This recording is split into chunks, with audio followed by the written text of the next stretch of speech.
तो केंद्र सरकार ने सुप्रीम कोर्ट के हलफनामा दाखिल कर कहा कि अनुसूचित जाति यानी कि एससी और अनुसूचित जनजाति यानी कि एसटी के आरक्षण में क्रीमी लेयर का सिद्धांत लागू नहीं होता। सरकार ने उन जनहित याचिकाओं यानी कि पीआईएल का विरोध किया जिसमें एससी एसटी आरक्षण में क्रीमी लेयर लागू करने और सरकारी नौकरियों में अधिक न्यायसंगत आरक्षण नीति बनाने की मांग की गई है।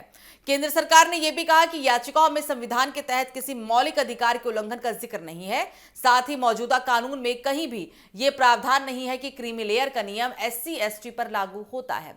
सरकार के मुताबिक यह अवधारणा सिर्फ ओबीसी और एसईबीसी आरक्षण से जुड़ी है।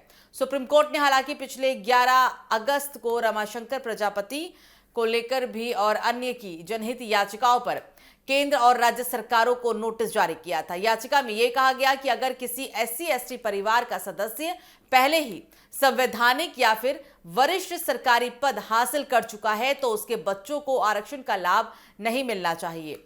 इससे आरक्षण का फायदा और इसके साथ साथ आर्थिक रूप से कमजोर और जरूरतमंद लोगों तक ज्यादा समान रूप से पहुंच सकेगा।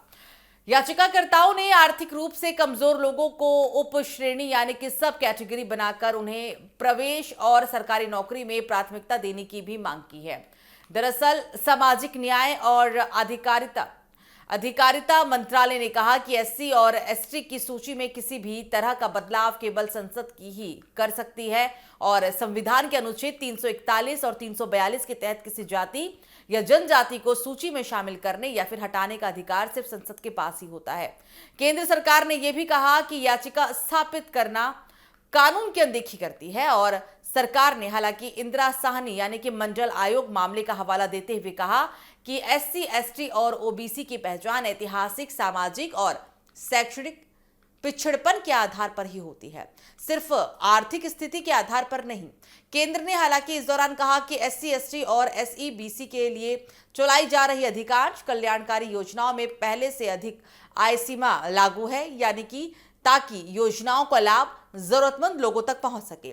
सरकार ने यह भी कहा कि याचिकाकर्ताओं ने यह भी स्पष्ट नहीं किया है कि किन योजनाओं में बदलाव की जरूरत है और इससे गरीबी रेखा से नीचे यानी कि बीपीएल रहने वाले लोगों को कैसे फायदा होगा। सुप्रीम कोर्ट ने 22 मई को ओबीसी आरक्षण से जुड़े एक मामले की सुनवाई के दौरान सवाल भी उठाया था कि अगर माता पिता दोनों आईएएस अधिकारी हैं तो उनके बच्चों को आरक्षण का लाभ क्यों मिलना चाहिए। जस्टिस बीवी नागरत्ना और जस्टिस उज्जवल भुइया की बेंच ने कहा था कि जब शिक्षा और आर्थिक तरक्की से सामाजिक स्थिति बेहतर हो जाती है तो अगली पीढ़ी को भी लगातार आरक्षण देने की जरूरत पर विचार होना चाहिए।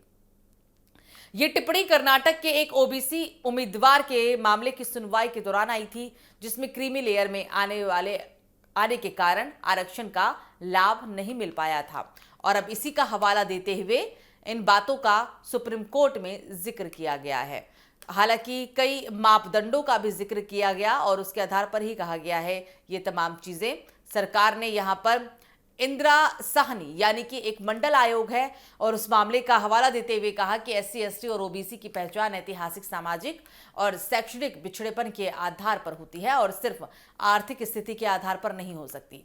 केंद्र ने कहा कि एससी एसटी और एसईबीसी के लिए चलाई जा रही अधिकांश जो योजनाएं हैं उनसे पहले आय सीमा लागू है ताकि योजनाओं का लाभ जरूरतमंद लोगों तक पूरी तरीके से पहुंच सके।